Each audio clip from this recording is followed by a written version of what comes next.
রহমত পূর্ণ হক প্রভাত আমার, রহমত পূর্ণ হক প্রভাত আমার। তাহাজ্জুদ আর ফজরের অভ্যাস আছে যার, রহমত পূর্ণ প্রভাত হয় তার। আলহামদুলিল্লাহি রাব্বিল আলামিন, আসসালাতু ওয়াসসালামু আলা সাইয়্যিদিল মুরসালিন, আম্মা বা'দু, ফাউযু বিল্লাহি মিনাশ শাইতানির রাজীম, বিসমিল্লাহির রহমানির রহিম। আসসালাতু ওয়াসসালামু আলাইকা ইয়া রাসূলুল্লাহ ওয়া আলা আলিকা ওয়া আসহাবিকা ইয়া হাবিবাল্লাহ। আসসালাতু ওয়াসসালামু আলাইকা ইয়া নবিয়াল্লাহ ওয়া আলা আলিকা ওয়া আসহাবিকা ইয়া নূরাল্লাহ। রাসূল আকরাম সাল্লাল্লাহু তাআলা আলাইহি ওয়াসাল্লামের উপর দুরূদ শরীফ পাঠ করার অগণিত ফজিলত আর বরকতের কথা হাদিসে পাকের মধ্যে বর্ণিত রয়েছে। কোনো হাদিসে পাকের মধ্যে পাওয়া যায় সকাল সন্ধ্যা দুরূদ শরীফের ফজিলত, কোনো হাদিসে পাকের মধ্যে পাওয়া যায় একবার দুরূদ শরীফ পড়ার ফজিলত, কোনো হাদিসে পাকের মধ্যে পাওয়া যায় 10 বার দুরূদ শরীফ পাঠ করার ফজিলত, আবার কোনো হাদিসে পাকের মধ্যে 1000 বার দুরূদ শরীফ পাঠ করার ফজিলতের কথা আসছে। বিভিন্নভাবে বিভিন্ন হাদিসে পাকের মধ্যে রাসূল আকরাম সাল্লাল্লাহু তাআলা আলাইহি ওয়াসাল্লামের উপর দুরূদ শরীফ পাঠ করার ফজিলতের কথা আমরা শুনে থাকি। একটি হাদিসে পাক এমনও আছে, নবী আকরাম সাল্লাল্লাহু তাআলা আলাইহি ওয়াসাল্লাম ইরশাদ করেন, যে ব্যক্তি ভক্তি, শ্রদ্ধা, মোহাব্বত, ভালোবাসা, তাজিমের সাথে আমার উপর দুরূদ শরীফ বেশি পরিমাণে পাঠ করবে, কিয়ামতের দিন ওই ব্যক্তি সবার চাইতে আমার নিকটবর্তী হবে। তো আমরা দুনিয়াতে রাসূল আকরাম সাল্লাল্লাহু আলাইহি সাল্লামের উপরে বেশি পরিমাণে দুরূদ শরীফ পাঠ করি, আর কাল কিয়ামতের ময়দানে কঠিন মুসিবতের দিনে রাসূল আকরাম সাল্লাল্লাহু আলাইহি সাল্লামের সবচেয়ে কাছের ব্যক্তি যেন আমরা হতে পারি। আল্লাহ তাআলা সেই তৌফিক দান করুক। সাল্লু আলাল হাবিব সাল্লাল্লাহু তাআলা আলা মুহাম্মদ সাল্লাল্লাহু তাআলা আলাইহি ওয়াসাল্লাম। মাদানী চ্যানেলের দর্শক শ্রোতা, আলহামদুলিল্লাহ রহমতপূর্ণ প্রবাদ এই অনুষ্ঠান আপনারা দেখে আসছেন পূর্ব থেকেই মাদানী চ্যানেল বাংলায়।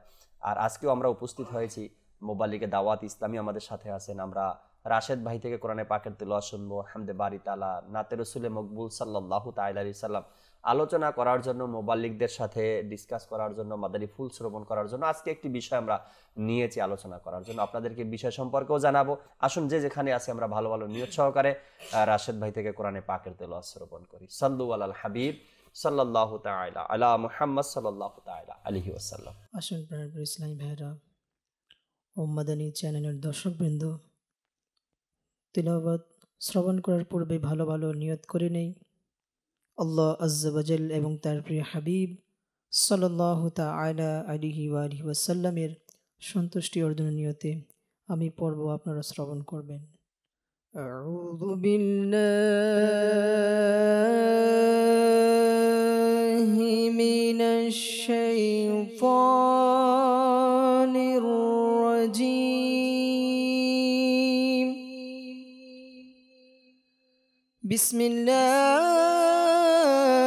বিসমিল্লাহির রহমানির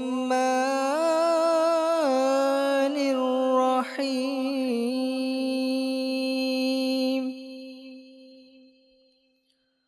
ওয়াত-তিনি ওয়াজ-যাইতুন ওয়া তুরি সিনিন ওয়া হাযাল বালাদিল আমিন।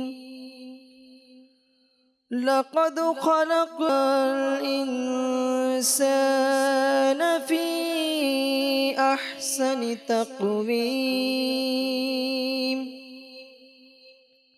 সুম্মা রাদাদনাহু আসফালা সাফিলিন। ইল্লাল্লাযীনা আমানু ওয়া আমিলুস সালিহাতি ফালাহুম আজরুন গায়রু মামনুন। ফামা ইউকাযযিবুকা বা'দু বিদ্দীন। আলাইসাল্লাহু বিআহকামিল হাকিমিন। সাদাকাল্লাহুল আযীম ওয়া সাদাকা রাসূলুহুন নবিয়্যুল হাবিবুল কারীম। মাশাআল্লাহ মাশাআল্লাহ। আমরা কোরআনে পাকের তেলাওয়াত শ্রবণ করলাম রাশেদ ভাই থেকে। আমরা আজকের যে বিষয় নিয়েছি দর্শক শ্রোতা, হয়তো বিষয় সম্পর্কে জানার পরে আপনাদের আরও আগ্রহ বেড়ে যাবে এই সম্পর্কে কিছু আলোচনা শোনার জন্য। অনেক মানুষ আছে সমাজের মধ্যে বা ঘরের মধ্যে বা আমার ফ্যামিলির মধ্যে, আপনার ফ্যামিলির মধ্যে কাজের ব্যাপারে কিছু অলসতা দেখায়। সেটা হোক ধর্মীয় কাজ, সেটা হোক ইবাদত, সেটা হোক ঘরের কাজ, সেটা হোক নিজের অফিসের কাজ, যে কোনো কাজ হোক না কেন, আমি সকল কাজের ব্যাপারে বলছি। যার মধ্যে অলসতা আছে কাজের, তার মধ্যে ইবাদতের অলসতাও আছে, টাইম মতো নামাজ আদায় করতে পারে না। যার মধ্যে অলসতা কাজ করে সে অফিসের কাজের মধ্যেও পেন্ডিং করে দেয়। যার মধ্যে অলসতা কাজ করে সে ঘরের কাজের মধ্যে অলসতা বলতে এই রকমের বলে, আজ না হয়তো কাল, এখন না হয়তো পরে করব, সময় আছে। আর যে ব্যক্তি অলস, যার মধ্যে অলসতা কাজ করে, ওই ব্যক্তি অজুহাত বেশি দেখাতে চায়, বাহানা বেশি দেখাতে চায়।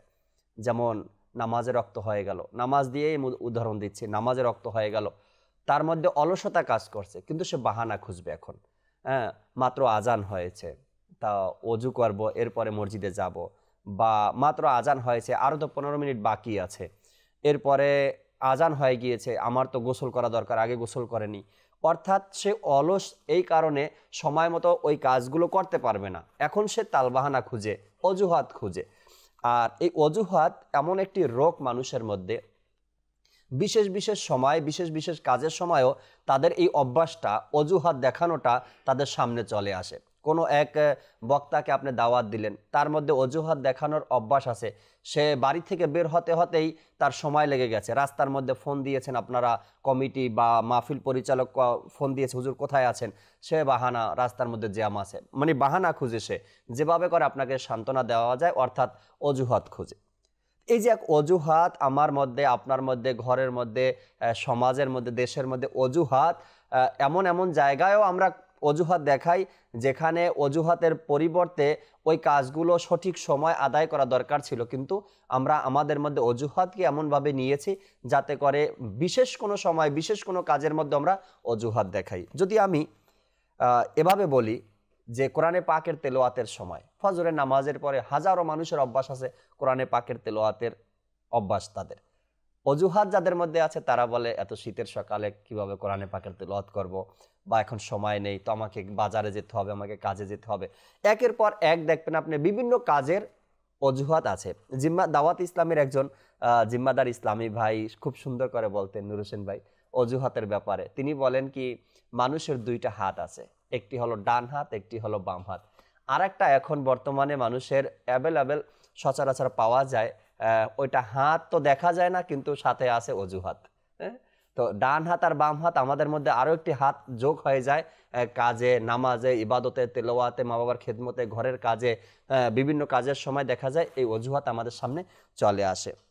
এজন্য যাতে করে আমাদের মধ্যে থেকে, আমাদের ভিতর থেকে ইবাদত, রিয়াজত, কোরআনে পাকের তেলাওয়াত, মা বাবার খিদমত, দিনী কাজ, নেকির দাওয়াত, এই সকল কাজের মধ্যে যেন অজুহাত আসতে না পারে, কোনো অজুহাত বাহানা যেন না আসে, এ কারণে আজকের বিষয় আমরা রেখেছি অজুহাত। শুনবো মোবাল্লিগের দাওয়াত ইসলামী থেকে অজুহাত সম্পর্কে কিছু গুরুত্বপূর্ণ আলোচনা, যাতে করে আমাদের অন্তর থেকে, আমাদের ভিতর থেকে এই তালবাহানার রোগ, এই অজুহাতের রোগ, এই বিভিন্ন দিক দেখানোর রোগ যেন দূর হয়ে যায়। হাদিসে পাকের মধ্যেও এই অজুহাত সম্পর্কে খুব সুন্দর কিছু কথা রাসূল আকরাম সাল্লাল্লাহু আলাইহি সাল্লাম ইরশাদ করেছেন, তাও আমরা শোনার চেষ্টা করবো আজকের অনুষ্ঠান থেকে ইনশাআল্লাহ তাআলা। এর পূর্বে আমরা রাশেদ ভাইয়ের কাছে যাব হামদে বারি তাআলা শ্রবণ করার জন্য। সাল্লু আলাল হাবিব সাল্লাল্লাহু তাআলা আলা মুহাম্মদ সাল্লাল্লাহু তাআলা আলাইহি ওয়াসাল্লাম। সাল্লাল্লাহু আলাইকা ইয়া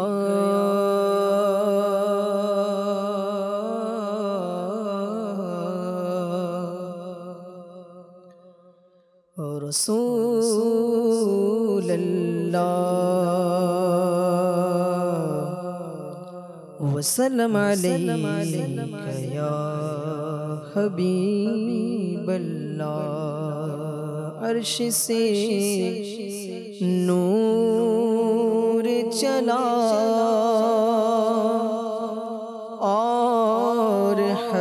तक पहुँचा, सिलसिला मेरे गुनाहों का करम तक पहुँचा, सिलसिला मेरे गुनाहों का करम तक पहुँचा। तो तेरी मेरा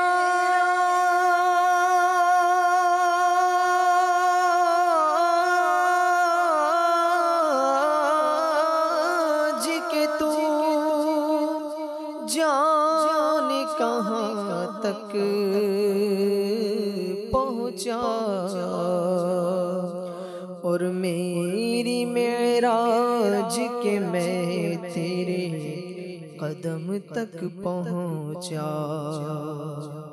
सल्लल्लाहु अलैहि या रसूल अल्लाह वसल्लम अलैहि या हबीब अल्लाह।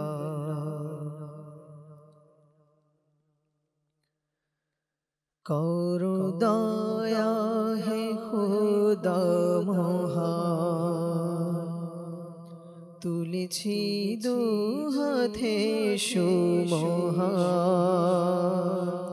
করো দয়া হে খুদা মহান, তুলেছি দু হাতে সুমহান। এই জমিন আর এই আসমান তোমার অধীনে খোদা মহান। সবার প্রতি তুমি মেহেরবান,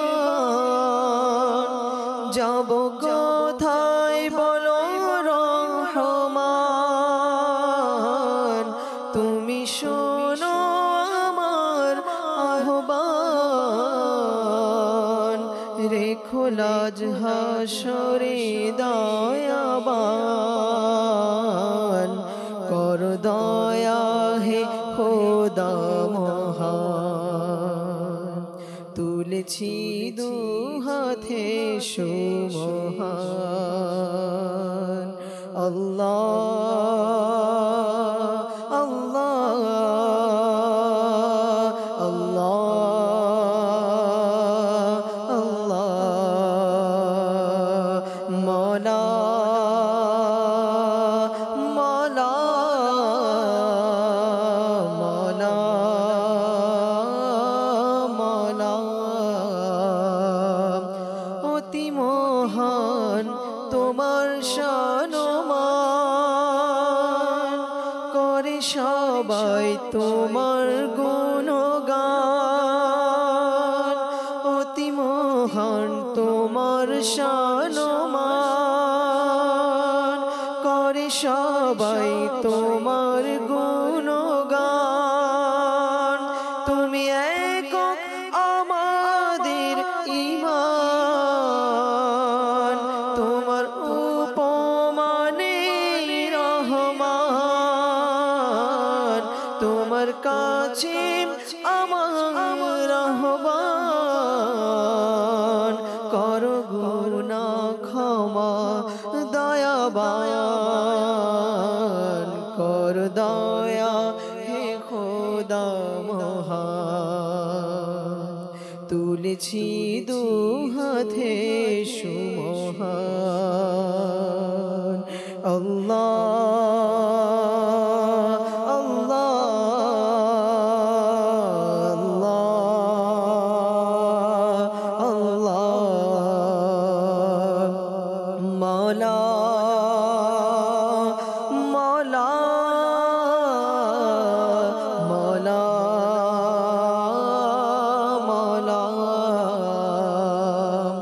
আমরা গরিব দুঃখী মুসলমান, আজ বিশ্বের মাঝে পেরেশান। আমরা গরিব দুঃখী মুসলমান, আজ বিশ্বের মাঝে পেরেশান, হে অনন্ত অসীম রহমান, শোনো আমাদের আহ্বান, দানা শক্তি এমন শক্তিমান, যেন গায় ইসলামের গুণগান, কর দয়া হে খোদা মহান, তুলেছি দু হাতে সুমহান, আল্লাহ আল্লাহ আল্লাহ আল্লাহ, মৌলা মৌলা মৌলা মৌলা।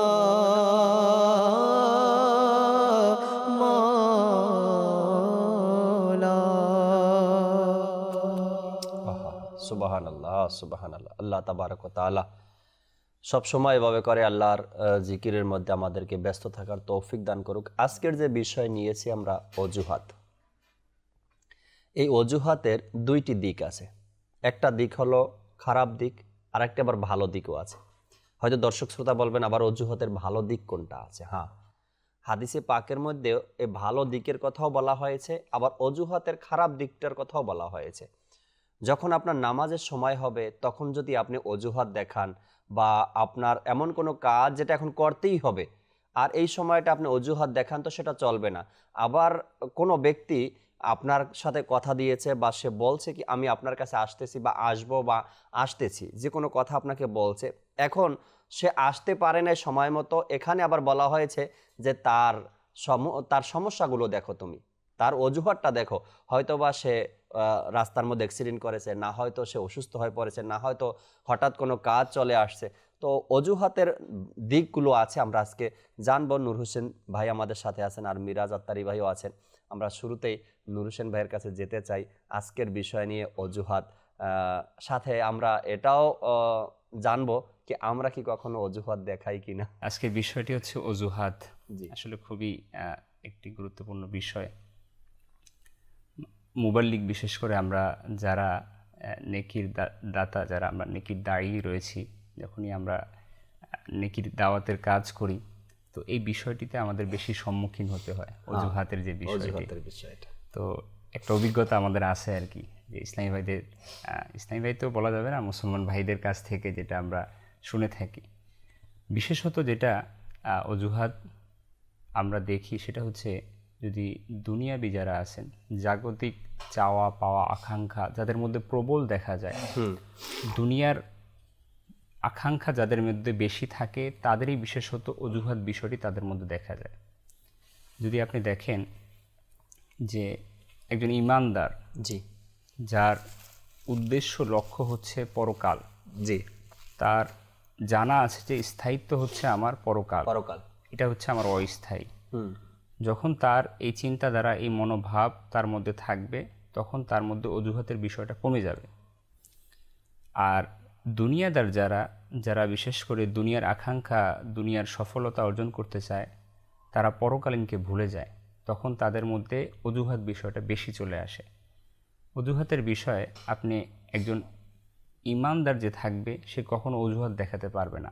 বিশেষ করে এটা শুনতে খারাপ লাগলেও বাস্তবিক অর্থে এই অজুহাতের বিষয়টা পূর্বে থেকেই মুনাফিকদের একটা বৈশিষ্ট্য ছিল।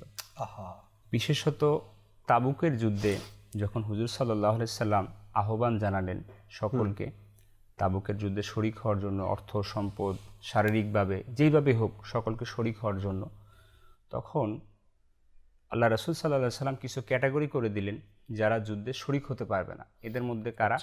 যারা বয়োবৃদ্ধ, নারী, শিশু, যারা দুর্বল, রুগ্ন, অসুস্থ, এরা তো আর যুদ্ধে শরিক হতে পারবে না।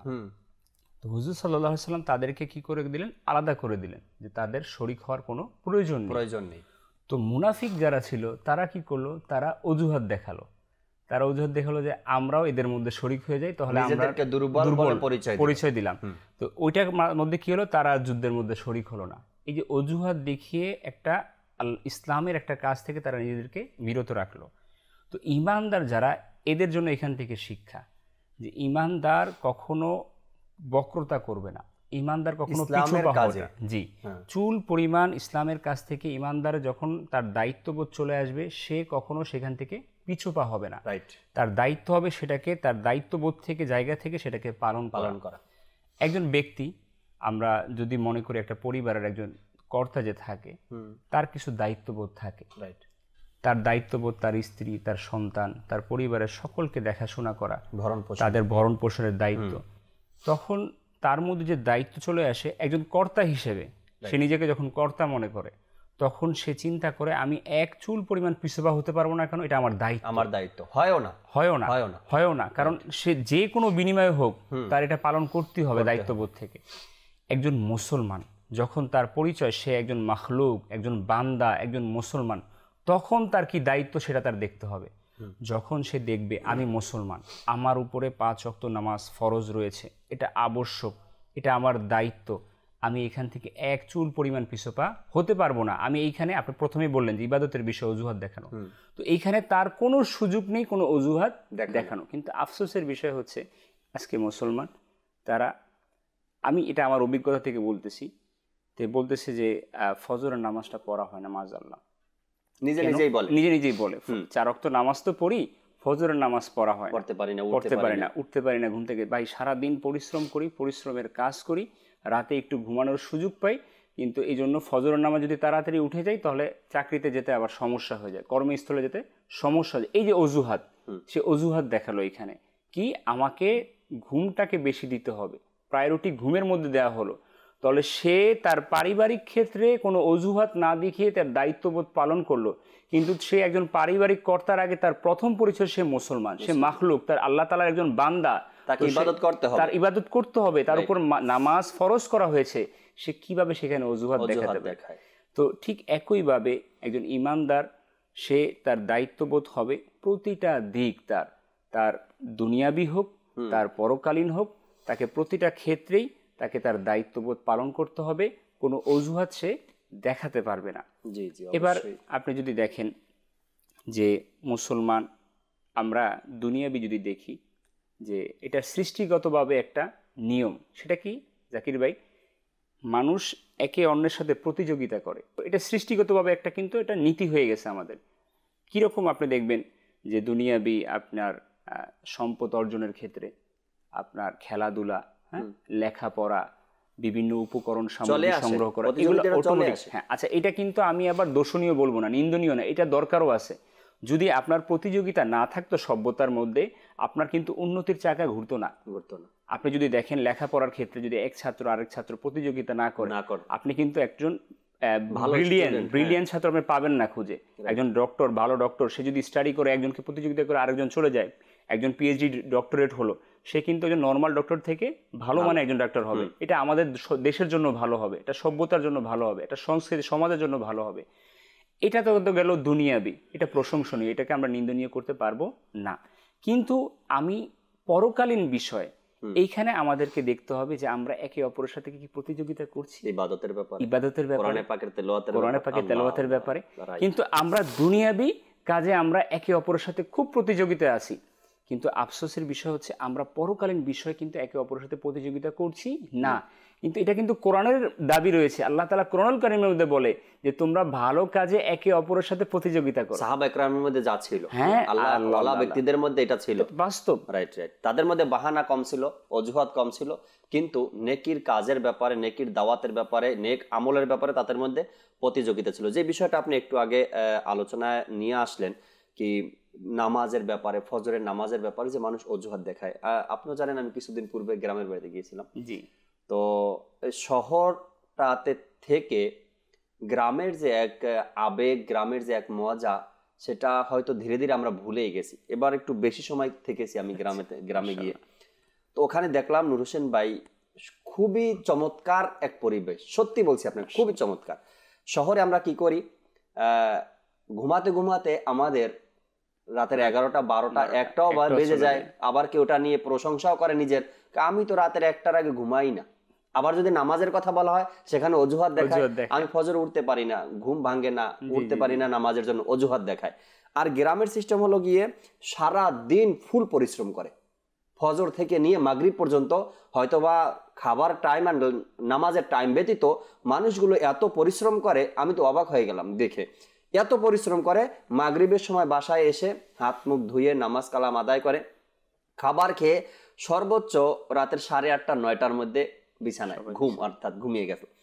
আর ফজরের আগে আগে আবার সবাই উঠে যায়, ছোট বড় মহিলা পুরুষ ছেলে যারা আছে সবাই আবার ফজরের সময় উঠে যায়। যাদের মধ্যে নামাজ পড়ার অভ্যাস আছে তারা তো নামাজ পড়তে পারে, আর যাদের মধ্যে নামাজের অভ্যাস নাই তারা রাতের 9টা বাজে ঘুমিয়ে নামাজ পড়তে পারবে না, আর রাতের 1টা বাজে ঘুমিয়েও নামাজ পড়তে পারবে না। তো এক অজুহাত যদি কারোর মধ্যে থাকে, সে শত চেষ্টা করলেও অজুহাত তার মধ্যে চলে আসবে, তার সামনে চলে আসবে।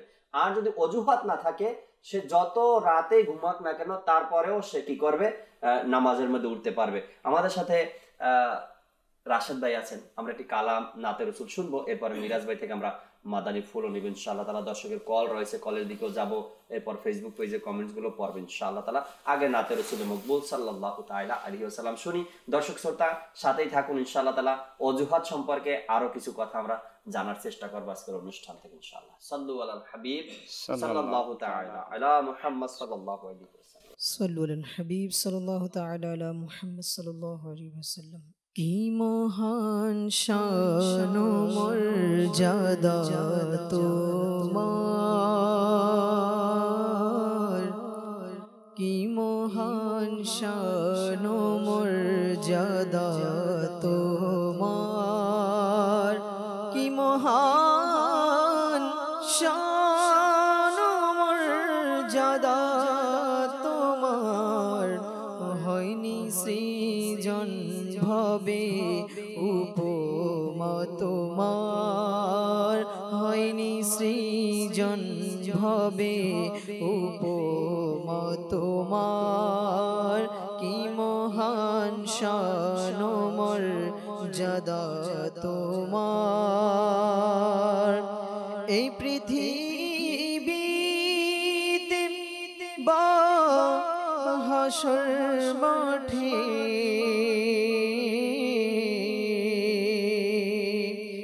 এই পৃথিবীতে হোক হাসর মাঠে সুচন বিমর্যাদা তোমার, সুচন বিমর্যাদা তোমার, কি মহান শান ও মর্যাদা তোমার। এই পৃথিবীতে ধনী হোক বা গরীব,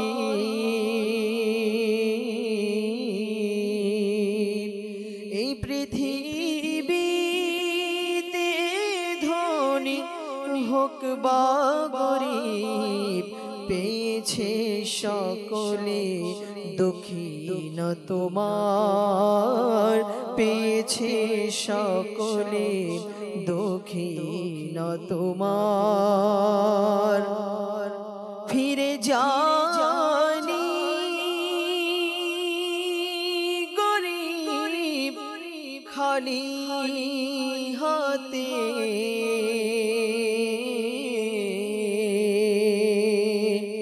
ইয়া রাসূলুল্লাহ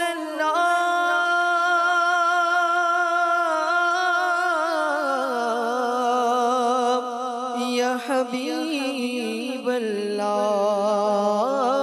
ফিরে জানি গরীব খালি হাতে, প্রিয় নবী অঢেল খাজানা তোমার, প্রিয় নবী অঢেল খাজানা তোমার। वाह क्या जूद व करम है शहीबत हा तेरा, नहीं सुनता ही नहीं मांगने वाला तेरा, और एक में क्या मेरे इस्या की हकीकत कितनी मुझसे 100 लाख को काफी है इशारा तेरा प्रिय नबी अढेल खजाना तुम्हारा प्रिय नबी अढेल खजाना तुम्हार सारा पृथ्वी चाय खुदा के पेते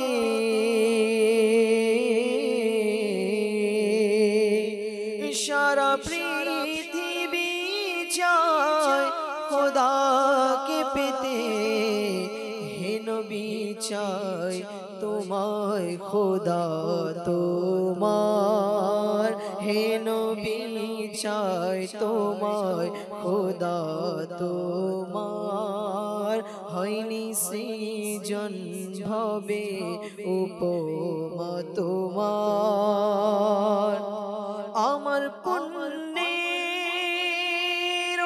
চেয়ে পাপ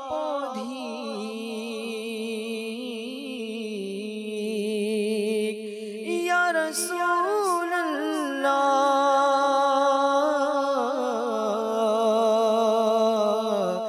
يا حبيب الله আমার পুণ্যের চেয়ে পাপ অধিক সর্ব অধিক নবী দয়া তোমার সর্ব অধিক নবী দয়া তোমার কি মহান শান মর্যাদা তোমার হয়নি সৃজন ভবে উপমা তোমার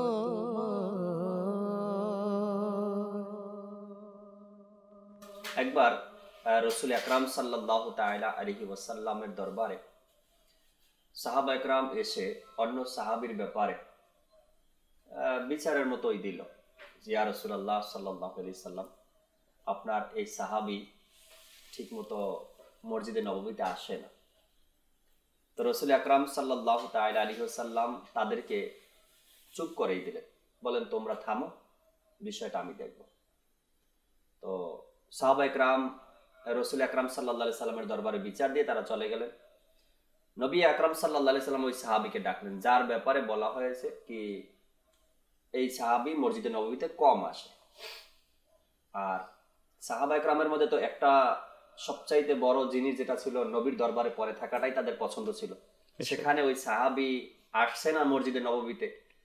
তো রাসূল আকরাম যখন সাল্লাল্লাহু আলাইহি সাল্লাম ওই সাহাবীকে ডাকলেন, আসলেন, আসার পর জিজ্ঞাসা করলেন শুনতেছি তুমি নাকি মসজিদে নববীতে আসা ছেড়ে দিয়েছো, কম আসতেছো, কারণ কি?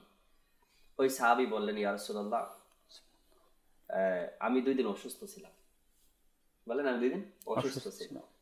নবী আকরাম সাল্লাল্লাহু আলাইহি সাল্লাম মুস্কি হেসে বললেন এতটাই অসুস্থ ছিলে কি তুমি মসজিদে নববীতে আসতে পারোনি? তো ওই সাহাবী চুপ হয়ে গেলেন। এরপরে রাসূল আকরাম সাল্লাল্লাহু আলাইহি সাল্লাম বলেন আচ্ছা ঠিক আছে 2 দিন অসুস্থ ছিলে, এরপরের বাকি দিনগুলো? তো বললেন ইয়া রাসূলুল্লাহ ঘরের কাজে ব্যস্ত ছিলাম। তো রাসূল আকরাম সাল্লাল্লাহু আলাইহি সাল্লাম তাকে আবারও বললেন এতটাই তোমার ঘরে কাজ, কতজন সদস্য তোমার ঘরে যে সব কাজ শেষ করে তুমি মসজিদে নববীতে আসতে পারো না? আচ্ছা কতদিন তুমি ঘরের কাজে ব্যস্ত ছিলে? এটার বলার পরে আবার ওই সাহাবী বলেন ইয়া রাসূলুল্লাহ আমি প্রয়োজনীয় কাজে একটু বাইরে গেছিলাম, অর্থাৎ নিজের শহর ছেড়ে বাইরে গেছিলাম। তো রাসূল আকরাম সাল্লাল্লাহু আলাইহি সাল্লাম বললেন যতই অজুহাত দেখাও না কেন সর্বপ্রথম মসজিদে নববীতে আসা এটা তোমার কর্তব্য, এটা তোমার দায়িত্ব। 5 ওয়াক্ত নামাজে তুমি মসজিদে নববীতে আসবে, এটা তোমার দায়িত্ব। এরপরে তুমি যতই অজুহাত দেখাও না কেন এটা আমি বুঝি। রাসূল আকরাম সাল্লাল্লাহু আলাইহি ওয়াসাল্লাম বললেন আমি জানি, আমি বুঝি এগুলো তোমার অজুহাত, এগুলো তোমার তালবাহানা আমাকে বোঝানোর জন্য, কিন্তু সর্বপ্রথম দায়িত্ব, সর্বপ্রথম কাজ তোমার হলো 5 ওয়াক্ত নামাজে মসজিদে নববীতে তোমাকে আসতে হবে, তুমি আসবে। আর না হয়তো তোমার থেকে সাহাবা একরাম দূরত্ব বা তোমার ব্যাপারে বিভিন্ন ধরনের কথা বলতে চাইবে, কথা বলবে, না দেখলে বলা শুরু করে দিয়েছে অলরেডি। তো রাসূল আকরাম সাল্লাল্লাহু আলাইহি সাল্লামও অজুহাতের ব্যাপারে সাহাবা একরামকে এভাবে তরবিয়াত দিয়েছেন, এভাবে শিক্ষা দিয়েছেন কি অজুহাত তুমি যতই দেখাও না কেন, এটা আমি বুঝি এগুলো অজুহাত। দেখবেন যখনই আমরা মাদানী কাফেলাতে যাই, নেকির দাওয়াত দেই, মানুষকে নামাজের জন্য ডাকি, তারা একটা একটা অজুহাত দেখায়। কি বলে অজুহাত দেখায়? চলেন ভাই নামাজে যাই, বলে নিজের ব্যবসা পরিচালনা করা, ঘর সামাল দেওয়া, পরিবার পরিজন দেখা, তাদের ভরণ পোষণ দেওয়া, এটাও কিন্তু আল্লাহ তাআলার হুকুম রয়েছে। আমি একটু এসব কাজ থেকে ফ্রি হই, এরপরে আপনাদের সাথে আমি মসজিদে গিয়ে সব সময় পরে থাকবো। কেবলা শাইখে তরিকাত আমির আহলে সুন্নাত দামাত বারকাতুহুল আলিয়া বলেন, এটা মানুষের মধ্যে অনেক বড় এক অজুহাত, সে কখনোই পারবে না। আসলে দর্শক শ্রোতা, আপনি দেখেন যে একজন লোক 70 বছর বয়সী একজন বৃদ্ধ, সেও কি ফ্রি আছে? 24 ঘন্টা মসজিদে গিয়ে পরে থাকতে পারবে না। তাকে জিজ্ঞাসা করেন, 70 বছর বয়স হয়ে গিয়েছে, সেও বলবে কি এখন আমার নাতি আছে, তাদেরকে নিয়ে একটু বসে থাকতে হয়, বা ঘরের ছোটখাটো কাজগুলো আমাকে দেখতে হয়। কেউ বাড়িতে না থাকলেও আমি যদি দরজার সামনে বসে থাকি তবুও বাড়িটা পাহারা দেওয়া হয়। 70 বছর বয়স হয়ে গিয়েছে, এখনো নিজে এতটা ফ্রি না কি 2, 4, 5, 10 ঘন্টা মসজিদে পরে থাকবে, ইলমিদিন অর্জন করবে। তার মধ্যে অজুহাত আছে, আমার ছোট ছোট নাতি আছে, তাদেরকে দেখতে হয়, কেউ বাড়িতে না থাকলে ঘরের সামনে একটু বসে থাকতে হয় যাতে চোর ডাকাত না আসতে পারে। তো আপনি বলেন, আপনি এই 30 বছর বয়সে, 40 বছর বয়সে কিভাবে ফ্রি হয়ে গেলেন? অজুহাত, অজুহাত। যদি অজুহাত না দেখান তবে মন চাইলে আপনি সকল ইবাদতের মধ্যে শামিল হতে পারেন। আমাদের মিরাজ ভাই কিছু বলতে চান, শুনি কিছু মাদানী ফুল ইনশাআল্লাহ। জাকির ভাই, আসলে আজকের যে বিষয়টা, এটা আমাদের জন্য খুবই জরুরি। আমাদের সমাজের আসলে অজুহাত যে বিষয়টা, আপনার সায়েন্সের একটা প্রবাদ বাক্য আছে যে মানুষ অসুস্থতা, তারপর অবহেলা, আসলে ওইগুলা মানুষ অসুস্থ হয় না, অবহেলা করে না, আপনার অলস হয় না, তার মস্তিষ্ক অলস হয়ে যায়, তার ব্রেন। হ্যাঁ, আপনি দেখবেন যখনই আমরা যদি এই বিষয়গুলো যদি দেখি জাকির ভাই, দেখবেন যে জুমার নামাজ যে মানুষ আদায় করে, দেখবেন আমাদের অন্য অন্য ওয়াক্তের যখন মানুষ এই বিষয়টা, যখন কি মানুষ এই জুমার ব্যাপারে, জুমার ফজিলতের ব্যাপারে যখন জানলো, যখন মন থেকে ইচ্ছা করলো, তখন কিন্তু দেখবেন জুমার সময় আমাদের মানুষের মসজিদের অভাব হয় না। এইভাবে মাহে রমজানে বলেন, যখন মানুষ নিজ থেকে কি এগুলোর উদ্যোগ নেয়, তখন তার কোনো কাজে কি হয় না, বাধা হয় না। আমি এক ইসলামী ভাইকে আপনার ফজরের নামাজের ব্যাপারে তাকে বুঝালাম, তো ইনি বলতে যে আমি ড্রাইভ করি, তা আমি কই যে আপনার ডিউটি কয়টা থেকে? কয় আমি তো এখন 6টা 6:30 বাজে যাই। তো বলতেছে ভাই সকালবেলা উঠাটা অনেক কষ্ট, অথচ সে ওই একই টাইমে, এখন তো ফজরের নামাজ অনেক মসজিদে আপনার 8টা 10, 6টা 10, 6টা 5 কি অনেক জায়গায় অনুষ্ঠিত হয়। তো যখন এই ব্যাপারে থেকে বুঝালাম, অথচ আপনি সেম একই টাইমে ঘর থেকে বের হন দুনিয়াবি মালিকের হক আদায় করার জন্য, অথচ যিনি আমাদের, যিনি মালিকেরও মালিক, আমাদের সৃষ্টিকর্তা, ওই আল্লাহ তাআলার হুকুম পালনার্থে আপনার সকালবেলা একটু 10 মিনিট আগে, একটু আধা ঘন্টা আগে আমাদের ঘুম ভাঙে না। এর কারণ হলো, আমি তো বলবো এখানে যে ব্যক্তি 6:30টায় সে ডিউটিতে যায়, সে নামাজের টাইমে উঠতে হয়। 6:30 বাজে উঠেই সে ডিউটিতে যেতে পারে না, তো কমপক্ষে তাকে 40 মিনিট আগে উঠতে হয়, ব্রাশ করতে হয়, ফ্রেশ হতে হয়, কাপড় চেঞ্জ করতে হয়, তারপর তাকে বের হতে হয়, তাই না? তো শুধু 40 মিনিট আগে উঠে তো অবশ্যই সে নামাজের টাইমে উঠছে, ফজরের নামাজের টাইমে উঠছে, শুধু তার ইচ্ছা থাকতে হবে, অজুহাত থাকতে হবে। এইখানে কিন্তু মেইন বিষয়টাই এইটা। নিগরানি সূরা কয়েকদিন পূর্বে এই বিষয়ে খুব আপনার সুন্দর মাদানী ফুল দিল, যে বর্তমান সমাজের ভিতরে আসলে মানুষ আপনার ব্যস্ততা নেই, কিন্তু আমরা নিজেদেরকে ব্যস্ত বানিয়ে রাখি ইবাদতের ব্যাপারে।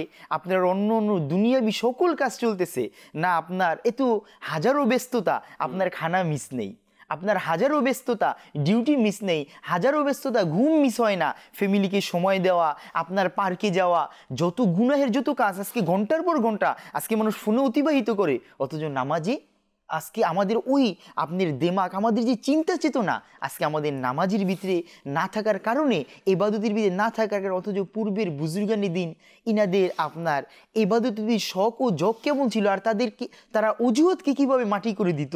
যা একবার ইবনে কুরাইবি রহমতুল্লাহি তাআলা আলাইহি, যা আমির আহলে সুন্নাত নামাজ কি আহকামে কিতাবের ভিতরে বর্ণনা করে, যে ইবনে কুরাইবি নিয়ে একবার রাতে আপনার এনার স্বপ্নদোষ হয়ে গেল।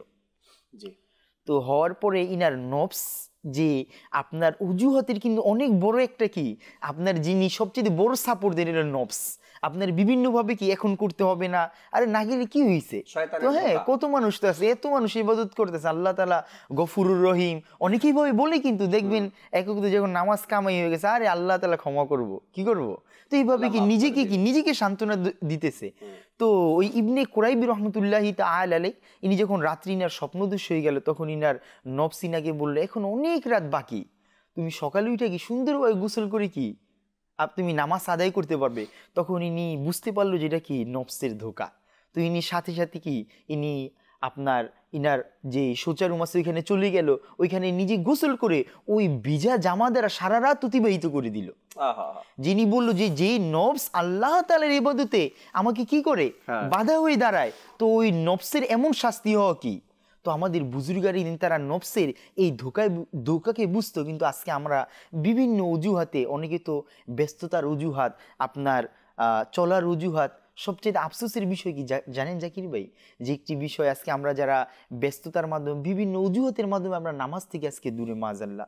তো ইনাদের জন্য একটা মেসেজ হলো আমিরে আহলে সুন্নাহ দামাত বারকাতুহুল আলিয়া বলে, যে ব্যস্ততা যে বিষয়টা আছে না, ব্যস্ততা আপনার পেরেশানি, এটা মানুষের জীবনের একটা অংশ। যেভাবে একবার আপনার এটা সোশ্যাল মিডিয়ার ভিতরে খুব মশুর একটি ঘটনা, যে এক ব্যক্তি আপনার নদীর কিনারে বসা, তো কিছু লোক যাচ্ছে, তো বলতেছে আপনি এখানে বসে কিসের ইন্তজার করতেছেন, কিসের চিন্তা ভাবনা।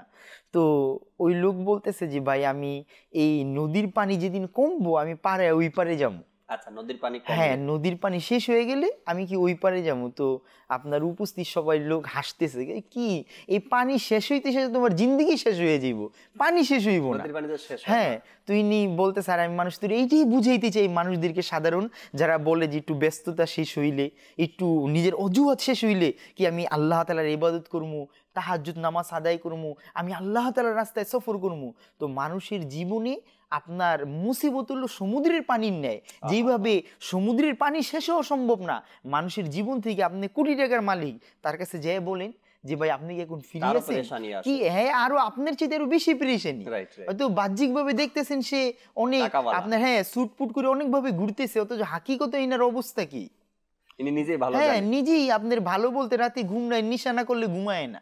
অথচ এরকম আমাদের সমাজের ভিতরে লাখো মানুষ বিদ্যমান। হয়তো আমি মনে করতেছি আজকে ইনি ভালো আছে, ইনি মাশাআল্লাহ যে খুশি মনে ইবাদত করতেছে, না, অনেক নামাজের ভিতরে আপনার চেয়ে বেশি পেরেশানি, তারপরও নামাজ ছাড়ে না। সে নিজের যে অজুহাত গুলা, এগুলাকে আল্লাহ তাআলার ইবাদতে পেশ করে না। যেভাবে আমরা দুনিয়াকে যত কিছু হোক, দুনিয়া কাজ মিস নাই, ঘুম মিস নাই, আপনার খাওয়া দাওয়ার মিস নাই, এগুলোতে মিস নাই। কেন?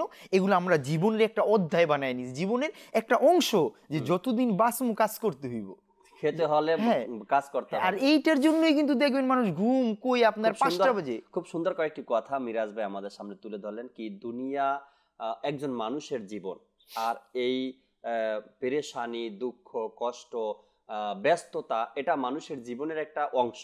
আর দুনিয়াতে চলার জন্য রুজি রোজগার করা, এরপরে আপনার পরিবার পরিচালনা করার জন্য, এটাও একটা জীবনের অংশ। এর মধ্য থেকে অজুহাতকে মাইনাস করে দিতে হবে। সময়ের কাজ যদি সময় মতো আদায় করে, মিরাজ ভাই যেটা আপনি বোঝানোর চেষ্টা করেছেন, কি সময়ের কাজটা যেভাবে আমাকে জব করতে হবে, চাকরিতে যেতে হবে, ঠিক সেভাবেই যদি নামাজের টাইমে নামাজটা আদায় করতে হবে। যাকে যখন ফোন করার দরকার, যার সাথে যখন ডিলিং করার দরকার, মিট করার দরকার, কথা বলার দরকার, সময়ের কাজটা যদি সময় মতো আমরা করতে পারি, আশা করা যায় অজুহাত আর আমাদের মধ্যে আরেকটা বিষয় আমি মাদানী চ্যানেলের দর্শক শ্রোতাদের জন্য আসলে বলা এটা খুবই জরুরি। আজকে আমরা অনেক সময় দেখা যায় বিভিন্ন মুসিবতের কারণে অজুহাত যে আসে, জাকির, অনেক সময় বাস্তবিক পক্ষে অজুহাত হাকিকতেই থাকে। আপনার সমস্যা এটা তো বাস্তব মানুষ জীবনে থাকবেই। তো এর জন্য আপনার আপনার মাদানী ফুল হযরত সাইয়েদনা ইয়াকুব আলা নবিনা ওয়া আলাইহিস সালাতু ওয়াস সালাম, ইনাদের ওয়াকে আমরা সবাই জানি, ইনি আল্লাহর একজন নবী ছিল। তো ইনি একবার খুব আপনার কি আল্লাহ তাআলার নামাজের ভিতরে মশগুল। তো শয়তান ইনার পিছনে অনেকক্ষণ যাবত নামাজে কি ধোঁকা দেওয়ার চেষ্টা, অনেক প্রবচনা, কিন্তু শয়তান কোনোভাবে কি তাকে ধোঁকা দেওয়া। তো বলতেছে শয়তান আল্লাহ তাআলার বারগাহে গেল, যার ঘটনার মূল কয়েকটি কথা, যে আমাদের জন্য মেসেজ কি, যে পূর্বের নবী আম্বিয়া আলাইহিস সালাতু ওয়াস সালাম ইনাদের জীবনে আমরা কি পাই। তো যখন শয়তান আল্লাহ তাআলার বারগাহে গিয়ে বলল, হে আল্লাহ, ইয়াকুব আলাইহিস সালাতু ওয়াস সালাম যে এত ইবাদত করে, এর একটি কারণ হলো যে তুমি তো তাকে ধন সম্পত্তির কোনো অভাব দেও নাই। কি দেও নাই? কোনো ধন সম্পত্তির অভাব নাই, তারপর তার ছেলে মেয়ের অভাব নাই, শারীরিকভাবে একদম সুস্থতা, এর জন্য ইয়াকুব আলাইহিস সালাতু ওয়াস সালাম এত ইবাদত করতে পারে। তো আল্লাহ তাআলা বলতেছে, তাই তাহলে তুমি তার সম্পদে, তার শারীরিক অবস্থার ভিতরে কি আমি তোমাকে আঘাত করতে পারো, আমি তোমাকে ওই সুযোগ দিলাম যে ইয়াকুব আলাইহিস সালাম দেখো আমি আল্লাহ তাআলার রাস্তা থেকে কি দূর হয়ে যাই আর কি আমার ইবাদত থেকে সে গাফিল হয় কিনা। তো শয়তান বলছে ঠিক আছে, তো গেল। তো যাওয়ার পরে যখন আপনার বিভিন্ন কয়েকদিনের মধ্যে ইনার সন্তান মারাত্মকভাবে অসুস্থ হয়ে গেল। তো ইয়াকুব আলাইহিস সালাম ইনার কানে যখন এই ঘটনা পেশ করা হলো তখন বললো যে আল্লাহ তাআলা যা ভালো চায় তাই করে, কিন্তু আমাদের তো কিছু করার নাই, নিশ্চয়ই এখানে আমাদের জন্য কোনো কল্যাণ আছে। তো ইনার ইবাদতের ভিতরে ইনি অটল। তো কয়েকদিন পরে ইনার সম্পদের ভিতরে অনেক বড় এক আঘাত আসলো, অনেক বড় লোকসান। হ্যাঁ, তো পরবর্তীতে যখন আপনার লোকজন যখন এই ব্যাপারে আরজ করা হলো তখন বললো যে নিঃসন্দেহে এটা আমার জন্য কি আছে, কল্যাণময়, আল্লাহ তাআলা ভালো জানে, এখানে আমার তো কিছু না, মালিক দিছে, মালিক নিয়ে গেছে। তো এইভাবে কয়েকদিন পরে শয়তান ইনার শরীরের ভিতরে কি করলো, ফু দিল, অসুস্থ হয়ে গেল, মারাত্মক অসুস্থ। কিন্তু ইয়াকুব আলাইহিস সালাম ইবাদতের ব্যাপারে কি আপনার কঠোর ইবাদত, আপনার পূর্বের চেয়ে আরো কি অধিক ইবাদতের হার বাড়িয়ে দিল। শয়তান চতুর্দিক থেকে দেখলো যে ইয়াকুব আলাইহিস সালাম ইবাদত থেকে ফিরার নবী না, সে একের পর এক ইবাদত কি বাড়িয়ে দিচ্ছে। তো তখন ইনি পুরো পেরেশান শয়তান। তো ওলামা একরাম এই ঘটনা থেকে বলে যারা আল্লাহ তাআলার মুমিন বান্দা, যারা মুমিন হবে, ইমানদার হবে, তাদের সিফাত হবে হাজারো মুসিবত আসলে তারা ইবাদত থেকে গাফিল হবে না, দ্বীনি কাজ থেকে। কেন প্রিয় ভাই, যে জীবনের যে গাড়ি, তো এই গাড়ির যে মোবিল আপনার অকটেল যে আছে না, এটা হলো মুসিবত। জীবন যতদিন চলবে মুসিবতে কি আমাদের, হ্যাঁ, কেননা জীবন চলতে হলে এটা প্রয়োজন। কেননা সুখে থাকলে আপনি দেখবেন মাযাল্লাহ, আমরা তো বাস্তব জীবন আল্লাহ তাআলা অনেকের কাছে যাওয়ার সময় এক সময় এমন ছিল যে আপনার খাওয়ার অবস্থা ছিল না, তখন সে মসজিদে ছিল, ঠিকভাবে চাকরি ছিল না, দিনরাত মসজিদে। ভাই দোয়া করে যেন একটা চাকরির ব্যবস্থা হয়ে যায়। আল্লাহ তাআলা এখন ব্যবসা দিয়েছে, ধন সম্পদ আছে, এখন মসজিদের কিনারেও নাই, তাকে মসজিদে পাওয়া যায় না, ইবাদতে পাওয়া যায়। হাজারো ঘটনা এরকমের আছে। আর এটা শুধু এখনের না, এটা নবী আকরাম সাল্লাল্লাহু আলাইহি সাল্লামের জমানা থেকেও ছিল, যে জাকাত ফরজ হওয়ার যে আয়াতে কারিমা নাজিল হয়েছে এর পিছনের যে ঘটনা রয়েছে, রাশেদ মাদানী ভাইও ভালো জানবেন, জাকাত ফরজ হওয়ার জন্য যে আয়াতে কারিমা নাজিল হয়েছে আর এর পিছনে যে ঘটনা রয়েছে, এই ঘটনাও সেম এই কাহিনীর মতোই। যখন অভাব অনটন থাকে তখন দোয়া চাই আমরা, দোয়া করেন যাতে করে কোনো একটা ব্যবস্থা হয়ে যায়। আর তখন ইবাদতের মধ্যে সময় দিতে পারি, আমরা নামাজ পড়তে পারি, তাহাজ্জুদ নামাজ আদায় করি, কোরআনে পাকের তেলাওয়াত করি। ধীরে ধীরে যখন আমার অভাব দূর হয়ে যায়, আমি সম্পদশালী হই, তখন সম্পদের দিকে বেশি খেয়াল চলে আসে, আমার ইবাদতের দিকে কম খেয়াল থাকে। কিছু কলের দিকে যাব দর্শকের, এরপরে ফেসবুক পেজে অনেকেই কমেন্টস করছেন, আপনাদের কমেন্টসগুলো পড়বো। রাশেদ ভাই থেকে নাতো শুনবো, নুর হোসেন ভাই থেকে আমরা আবারও মাদানী ফুলও নিব ইনশাআল্লাহ তাআলা। জি, দর্শকের কল শুনিয়ে দিন আমাদেরকে। আমার নাম নীল, আমি সারাত থেকে বলছি।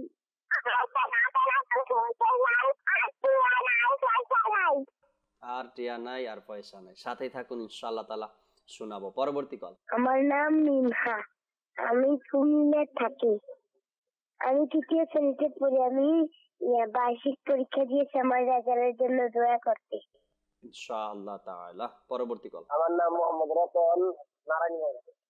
আমি একটি নাতের রাসূল শুনতে চাই। জি রতন ভাই, সাথেই থাকুন, ইনশাআল্লাহ তাআলা নাত আপনাকেও শোনাবো ইনশাআল্লাহ তাআলা। আমাদের সাথে ফেসবুক পেজে আছেন ইমরান উদ্দিন ভাই, সবাইকে সালাম দিয়েছেন, ওয়ালাইকুম আসসালাম ওয়া রাহমাতুল্লাহি ওয়া বারাকাতু। এরপরে সুলতান ভাই আমাদের সাথে আছেন, তিনি অনুষ্ঠান দেখছেন। সাদিকুর রহমান ভাইও আছেন, তিনি অনুষ্ঠান দেখছেন। এরপরে বাবু খান সালাম দিয়েছেন, ওয়ালাইকুম আসসালাম ওয়া রাহমাতুল্লাহি ওয়া বারাকাতু। আরেকজন বললেন ভাই কেমন আছেন? জি আলহামদুলিল্লাহ ভালো আছি। আরও একজন সালাম দিয়েছেন ইমন ভাই। এরপরে আরেকজন বললেন আসসালামু আলাইকুম। ওয়ালাইকুম সালাম, কেমন আছেন জাকির ভাই? জি আলহামদুলিল্লাহ, আমি কুমিল্লা থেকে দেখতেছি, অনেক ভালো লাগছে। আমি জানুয়ারি মাস থেকে হিফজখানায় ভর্তি হব, আমার জন্য দোয়া করবেন যাতে কোরআনে পাক আমি মুখস্থ করতে পারি। আল্লাহ তাআলা কবুল করে নিক। শাহিদুল ইসলাম ভাই আমাদের সাথে আছেন, দোয়া করেছেন আমাদের জন্য। শাহিদ ভাই, আল্লাহ তাআলা আপনাকেও কবুল করে নিক, খুব সুন্দর দোয়া আমাদের জন্য দিয়েছেন আপনি। আরেকজন আমাদেরকে কমেন্টস করলেন, বললেন কি আমার ঘরে মাদানী চ্যানেল নাই। মাদানী চ্যানেল নাই, সম্ভবত আপনি মোবাইল থেকে দেখছেন, আপনার ডিশ কেবল অপারেটর কাছে যেতে হবে, না হয়তো ওনারা যখন আসে তখন ওনাকে বলতে হবে। আশা করি ইনশাআল্লাহ তো পেয়ে যাবেন। জয়নাল আবেদিন ভাই আমাদের সাথে আছেন। গোলাম কিবরিয়া ভাই আমাদের সাথে আছেন নওগাঁ থেকে, তিনি অনুষ্ঠান দেখছেন, আল্লাহ তাআলার দরবার দোয়া করেছেন আমাদের জন্য। এরপরে হেলাল ভাই আমাদের সাথে আছেন, আসসালামু আলাইকুম। ওয়ালাইকুম আসসালাম জাকির ভাই, অনেক গুরুত্বপূর্ণ আলোচনা। জি খুবই গুরুত্বপূর্ণ আলোচনা চলছে এই মুহূর্তে মাদানী চ্যানেল বাংলায় অজুহাত নিয়ে। এরপরে খোরশেদ ভাই আমাদের সাথে আছেন কুমিল্লা থেকে, তিনি একটি নাত শুনতে চেয়েছেন, প্রিয় নবীর কুকিল আমি। যদি সম্ভব হয় রাশেদ ভাই আমাদেরকে শুনাই দিবেন। এরপর ফেরদাউস ভাই আমাদের সাথে আছেন, তিনিও। ওসমান আত্তারি ভাইও আছেন নরসিংদী থেকে। এরপর আরেকজন লেখলেন আমাদেরকে, কমেন্টস করলেন কি, আসসালামু আলাইকুম। ওয়ালাইকুম আসসালাম রহমতুল্লাহি ওবারাকাতু। তিনি লেখলেন কি যে খুবই গুরুত্বপূর্ণ কথাগুলো বলার জন্য আপনাদেরকে ধন্যবাদ, শুক্রিয়া ভাইয়া আমাদের সাথে থাকার জন্য। আরেকজন বললেন নিজের চরিত্র পরিবর্তনের জন্য এই চ্যানেলটা অনুসরণ করাই যথেষ্ট, মাশাআল্লাহ। আরেকজন আমাদেরকে লেখলেন আজকের বিষয় সম্পর্কে অজুহাত নিয়েও যে মাদানী চ্যানেল কথা বলবে আগে ভাবতেও পারিনি। আপনার মাদানী চ্যানেল সকল বিষয় নিয়ে আপনাকে জানাবে, জানানোর চেষ্টা করবে। আর আপনিও যদি চান কি এই কথাগুলো, এই আলোচনাগুলো অন্য অন্য দর্শক পর্যন্ত, মুসলমান পর্যন্ত পৌঁছে যাক, তবে আপনাকে নেকির দাওয়াত দিতে হবে, মাদানী চ্যানেল দেখার জন্য অনুরোধ করতে হবে। আপনার আত্মীয় স্বজন, বন্ধু বান্ধব, পাড়া প্রতিবেশী যারা আছে তাদেরকেও মাদানী চ্যানেল দেখার জন্য বলতে হবে। আরেকজন লেখলেন যে রাশেদ মাদানী ভাই সবসময় অনুষ্ঠানে আসেন আর নাত পড়েন আর চুপচাপ বসে থাকেন। রাশেদ মাদানী ভাইও যদি কিছু শোনাতেন আমাদেরকে, যদি সম্ভব হয় রাশেদ ভাইও কখন আমাদেরকে মাদানী ফুল শোনাবেন ইনশাআল্লাহ তাআলা। সময় হয় যারা বসি আমরাই আলোচনা করি, রাশেদ ভাই যদি কখনো চান শোনাবেন ইনশাআল্লাহ তাআলা।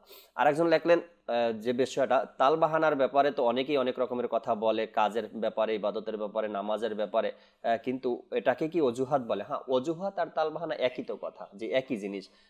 আপনার কেউ কোনো কথা বলল আর সেটাকে আপনি ডাইনে নিতে চান, বামে নিতে চান। যেমন আমি সোজা একটা কথা বলি, একটা মোবাইল আপনার পছন্দ হয়েছে, আপনার পছন্দ হওয়ার পরে আপনার বাবাকে বললেন, বা আপনার বাবার পছন্দ হয়েছে আপনাকে বলল যে মোবাইলটা খুব ভালো সার্ভিস দিবে আশা করা যায়। এখন যে কোনো একজনের পছন্দ হয়নি, না হওয়ার কারণে এই বিষয়টাকে নিয়ে বারবার ঘুরাবে, এটার দাম বেশি, কালারটা ভালো না, কোম্পানিটা, এই কোম্পানির মোবাইলগুলো আগে অনেক ডিস্টার্ব দিচ্ছে, বা এই মার্কেট থেকে মোবাইল নিতে হবে না, অথবা এখন টাকা নেই, বা এত দামি মোবাইল চালাতে হবে না, মানে অজুহাত। অজুহাত, এই মোবাইলটা না কেনার জন্য অজুহাত। এরপরে বিভিন্নভাবে আপনি অজুহাত বুঝতে পারবেন যখন আজকের এই বিষয় নিয়ে আলোচনা শুনছেন। এরপরে যখনই দেখবেন মানুষের মধ্যে অজুহাত, তখন আপনি নিজেই বুঝতে পারবেন হ্যাঁ এই ব্যক্তি অজুহাত দেখাচ্ছে আমাকে, অবশ্যই বুঝতে পারবেন। তো রাশেদ ভাইয়ের কাছে যাই, আমরা নাতে রসুল শ্রবণ করি, এরপরে নূর হোসেন ভাইয়ের কাছে আসবো, আরো কিছু আলোচনা শুনবেন ইনশাআল্লাহ তাআলা। জি রাশেদ ভাই, নাত শুনিয়ে দিন আমাদেরকে। ডেকে নাও না প্রিয় নবী, তুমি মোরে মদিনাতে, ডেকে নাও না প্রিয় নবী, তুমি মোরে মদিনাতে, আসি যেন জলে ভেজা নয়ন নিয়ে মদিনাতে, আসি যেন জলে ভেজা নয়ন নিয়ে মদিনাতে। আমার সালাম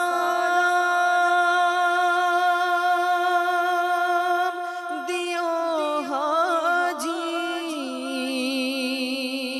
নবীর দরে, কেঁদে কেঁদে আমার সালাম দিও হাজি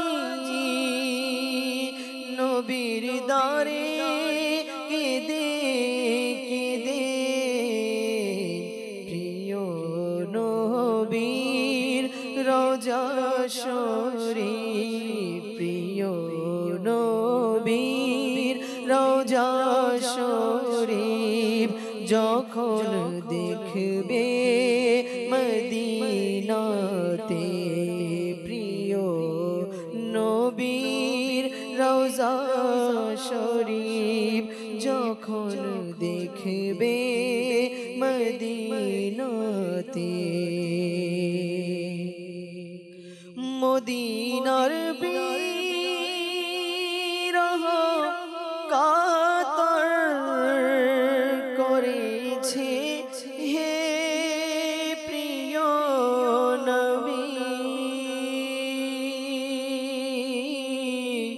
ডেকে নাও ইয়া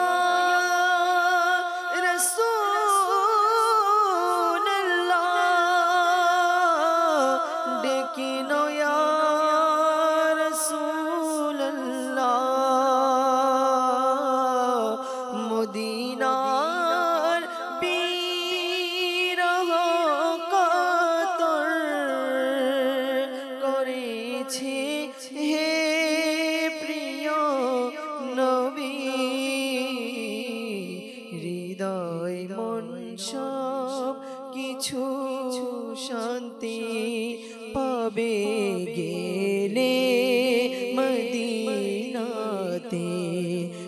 হৃদয় মন সব কিছু শান্তি পাবে গেলে মদিনাতে দিদার যখন পাব তোমার তখনই ঈদ হবে আমার আমার স্বপ্নে সোনা মদনী মদিনওয়ালে যখন হবে দিদারে যখন পাব তোমার তখনই ঈদ হবে আমার প্রেমের সুধা দাও না মোরে প্রেমের সুধা দাও না মোরে তুমি ডেকে মদিনাতে প্রেমের সুধা দাও না মোরে তুমি ডেকে মদিনাতে ডেকে নাও না প্রিয় নবী তুমি মোরে মদিনাতে আসি যেন জলে ভেজা নয়ন নিয়ে মদিনাতে।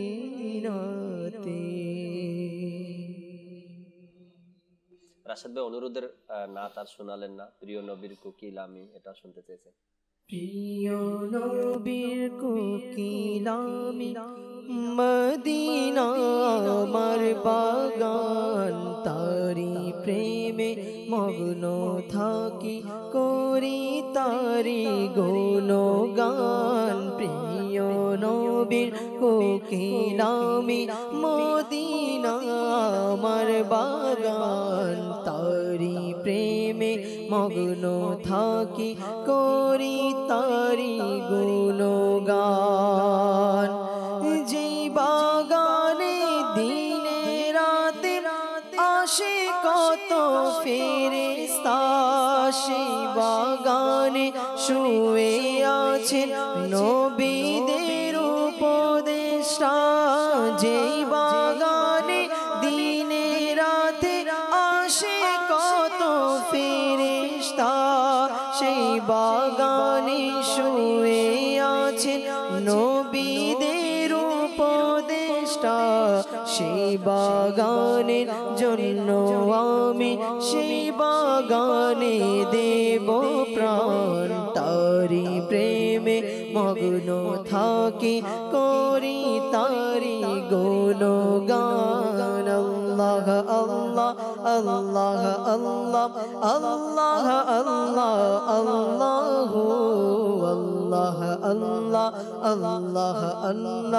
আল্লাহ আল্লাহ আল্লাহ প্রিয় নবীর কোকিল আমি মদিনা আমার বাগান তারি প্রেমে মগ্ন থাকি করি তারি গুণগান আল্লাহ আল্লাহ আল্লাহ আল্লাহ আল্লাহ আল্লাহ আল্লাহ আল্লাহ আল্লাহ আল্লাহ আল্লাহ আল্লাহ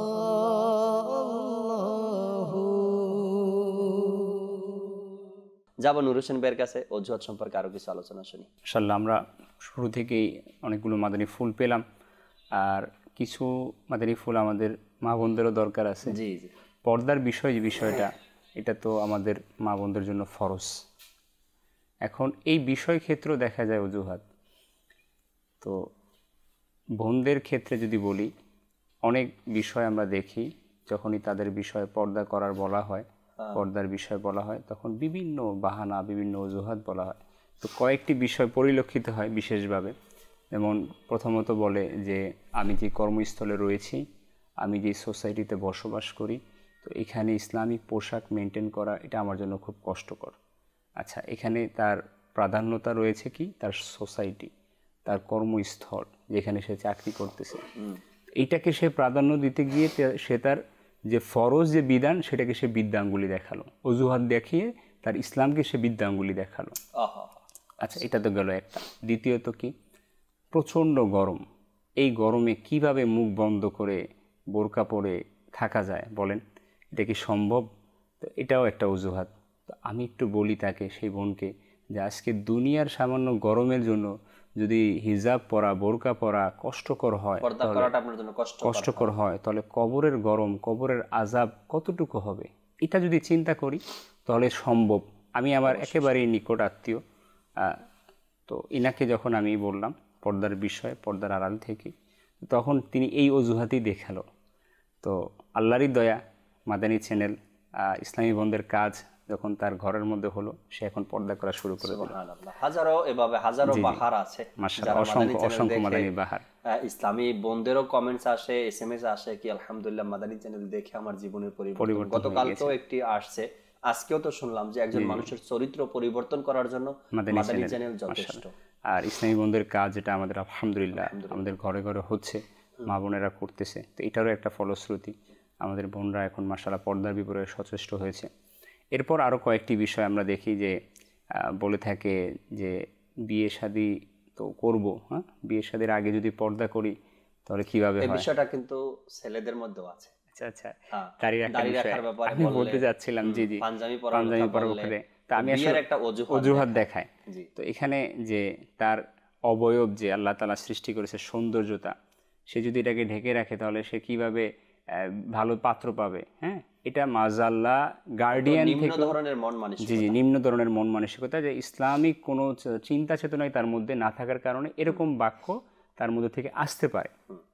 এরপর আপনি দেখবেন যে আরও কিছু বিষয় আমাদের মা বোনেরা বলে থাকে যে পর্দার বিষয় আপনার, যে আজকে যদি পর্দা করি, হ্যাঁ, তাহলে আমরা যে এত পড়াশোনা করলাম, পড়াশোনা শেষ করে বিভিন্ন ক্ষেত্রে আমাদের যে চাকরি বাকরি করতে হবে, এক্ষেত্রে আমরা সম্ভব না, পসিবল না যদি পর্দা মেনটেন করতে হয়।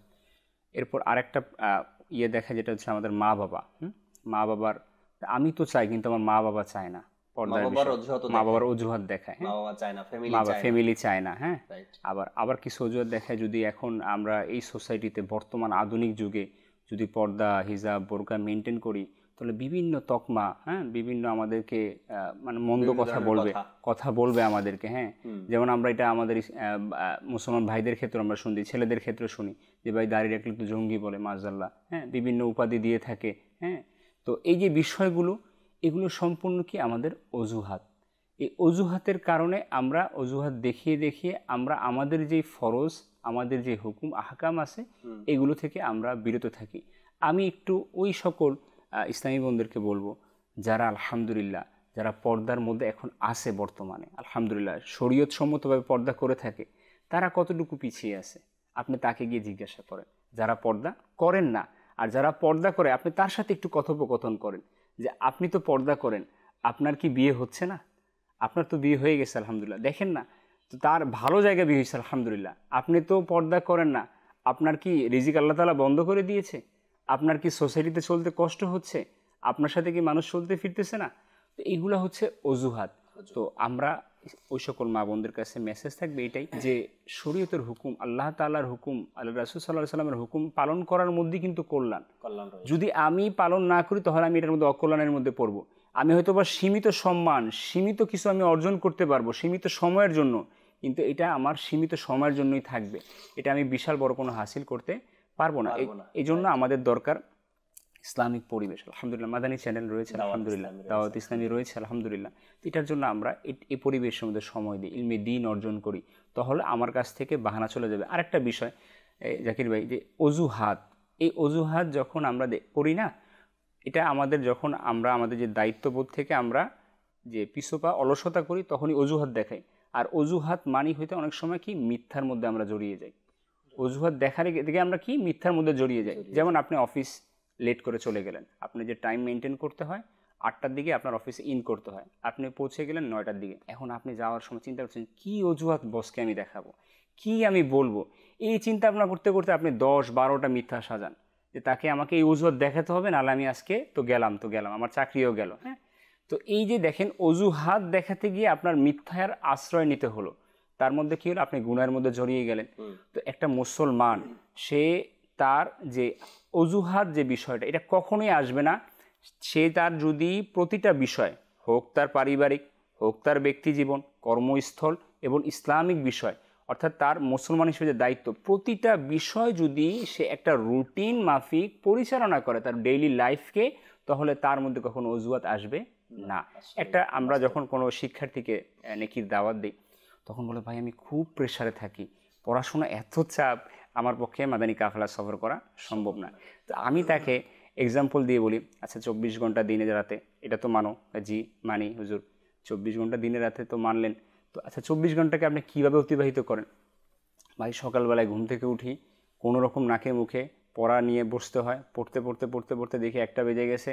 হ্যাঁ, এরপর আবার খাবার দাবার, মানে যারা খুব স্টাডি লাইফে বিজি দেখে বেশি, সবচাইতে বেশি পড়াশোনাকে বেশি প্রায়োরিটি দেয়, তাদের কথা আমি বলতেছি।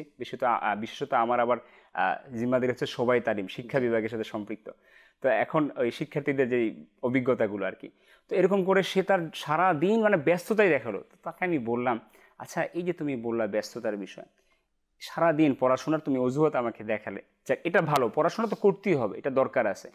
তুমি আমাকে বলো, এই যে 24 ঘন্টার মধ্যে তুমি আমাকে বললা পড়াশোনার কথা, তুমি কি এর মধ্যে খাবার দাবার খাওনি? হ্যাঁ খেয়েছি। তুমি কি এর মধ্যে তোমার হাজত সারনি, অর্থাৎ বাথরুমে যাওয়ার প্রয়োজন হয় তুমি কি যাওনি? গিয়েছি। আচ্ছা তুমি কি যখন টায়ার্ড হয়ে গিয়েছো তখন কি তুমি কি একটু বিশ্রাম নেওনি? নিয়েছি। আচ্ছা যখন তোমার মোবাইলে ফোন কল আসছে তুমি কি ফোন কল রিসিভ করোনি? করেছি। তো এই যে তোমার ওই কাজগুলোর মধ্যে ব্যস্ততার মধ্যেও কিছু কিছু কাজ তুমি করেছো। তো ভাই তোমার জন্য যেই কাজটা ফরজ, যেই কাজটা আবশ্যক, তাহলে তুমি সেই কাজটার বিষয়ে কেন অজুহাত দেখাইতেছো? যখন তোমার হাজতের সময় আসে তুমি কি অজুহাত দেখায় চুপচাপ বসেছিলে নাকি বাথরুমে গিয়েছিলে? কারণ না ভাই তখন তো অবশ্যই বাথরুমে যাওয়া তো লাগবেই। তো অজুহাত কেন দেখালে না এখন? তো আল্লাহ তাআলা তোমার হুকুম করছে তোমার উপর নামাজ পড়া ফরজ, ইলমে দ্বীন অর্জন করা ফরজ। তো তুমি তোমার পড়াশোনাকে প্রায়োরিটি দিচ্ছ, কিন্তু তোমার উপর যে ইলমে দ্বীন অর্জন করা ফরজ সেটাকে তুমি প্রায়োরিটি দিচ্ছ না। এটার কারণ কি ভাই? এখানে কেন অজুহাত দেখাচ্ছ? তখন সে চুপ। তো ভাই এখন অজুহাত আমরা যদি দেখাই, এখানে আমি আমারই লস করব, আমি নিজের ক্ষতি নিজে করলাম।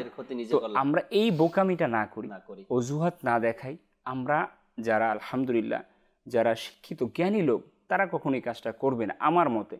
সে তার একটা দৈনন্দিন একটা রুটিন করে নিক, 5 ওয়াক্ত নামাজের জায়গায় 5 ওয়াক্ত নামাজ, তার কর্মস্থলের জায়গায় পারিবারিক। ভাই বাজারের সময় বাজার তো আপনি করবেন, আপনাকে কে নিষেধ করছে বাজার করতে? না করেন না বাজার, ঠিক সময়টা বাজার করে নেন, টাইম। তো আমরা আমাদের ডেইলি রুটিনকে সাজিয়ে নিই, তাহলে আমাদের মধ্যে কখনো অজুহাতের বিষয়টা আসবে না ইনশাআল্লাহ তাআলা। অজুহাত এমন একটি বিষয়, সেটা অনেক সময় মানুষ মিথ্যার আশ্রয় নেয় অজুহাত দেখাতে গিয়ে। অজুহাত এমন একটি বিষয়, শয়তানের ধোঁকা এর মধ্যে জোরদার হয়ে থাকে। অজুহাত এমন একটি বিষয়, মানুষের জীবনকে মানুষ অলস বানিয়ে দেয়। এই 3টা বিষয় এর সাথে একদম জড়িত, মিথ্যা, শয়তানের ধোঁকা, তৃতীয় হলো অলসতা। এই 3টা বিষয় থেকে যদি আপনাকে আমাকে বাঁচতে হয়, তবে অবশ্যই আপনাকে আমাকে অজুহাত নামের এই অসুস্থতা থেকে আমাকে বের হতে। হ্যাঁ, আপনি অজুহাত দেখাবেন, কোথায় দেখাবেন সেটাও আমি বলি। আজকে আপনার বন্ধু বান্ধব আপনাকে দাওয়াত দিচ্ছে কোথাও যাওয়ার জন্য, কোনো খারাপ কাজে, কোথাও আড্ডা দেওয়ার জন্য বা কোনো খেলাধুলার জন্য, এই মুহূর্তে আপনি অজুহাত দেখান, না আজকে আমি 1 পারা কোরআনে পাকের তেলাওয়াত করব, আমি আজকে খেলাধুলা করতে যেতে পারবো না। আপনার বন্ধু বান্ধব আপনাকে বলছে কি কোনো এক শহরে ঘুরতে যাবে, আপনি বলেন যে না আজকে আমি মায়ের কাজে সহযোগিতা করব। অজুহাত দেখান। তবে আপনার অজুহাত কোনটা মানতে পারবেন কোনটা মানবেন না, এটা আপনি বিবেক বিবেচনা করে আপনাকে দেখাতে হবে। এখন নামাজের টাইমে মা বাবা বলতেছে নামাজ পড়ার জন্য, আপনি বলতেছেন এখন আমি অন্য কাজে যাব। অজুহাতও দেখাতে পারবেন আপনি, তবে আপনাকে জায়গা মতো অজুহাত দেখাতে হবে, যাতে করে শয়তানের ধোঁকা না থাকে এবং আপনার তার মধ্যে অলসতাও না থাকে আর এর মধ্যে মিথ্যাও না থাকে। এভাবে করে যদি আমরা অজুহাত থেকে নিজে বাঁচতে পারি, নিজের ইবাদত সঠিক টাইমে আদায় করতে পারবো, নিজের কাজগুলো সঠিক টাইমে আদায় করতে পারবো, নিজের পড়াটা সঠিক টাইমে আমরা আদায় করতে পারবো, যদি অজুহাত থেকে আমরা ফিরে আসতে পারি, অজুহাত থেকে যদি বেঁচে আসতে পারি। আর যারা এরকমের কাজকর্ম করি বা এরকমের অজুহাত দেখাই, আমার দেখা দেখি জানি না কত মানুষগুলো অজুহাতের মধ্যে লিপ্ত হয়ে যায়। এই কারণে যেমন ধরেন গিয়া আপনি আমি সমাজে বসবাস করি, কোনো ব্যক্তি বা কেউ আমাদেরকে কোনো কাজের কথা বলল বা কোনো বিষয়ের কথা বলল, আমি তাকে বললাম আজকে তো আমার অনেক কাজ আছে, আমি যেতে পারবো না, এই আছে ওই আছে, বা সেকে আমি অজুহাত দিয়ে তাড়িয়ে দিলাম। অন্যদিন সে যখন আমার কাছে আসবে, আবার নেকির দাওয়াত দিতে আসবে, কোনো ওয়াজ নসিহাতে দাওয়াত দেওয়ার জন্য যাবে বা মাদানী চ্যানেল দেখার জন্য বলবে, তখন কিন্তু আপনি আবার সেই অজুহাত দেখাবেন। অজুহাত এমন একটা বিষয় যে একজন মানুষকে একেবারে একাও করে দেয়, একজন মানুষকে অলস বানিয়ে দেয়, একজন মানুষকে ধোকার মধ্যে ছেড়ে দেয়।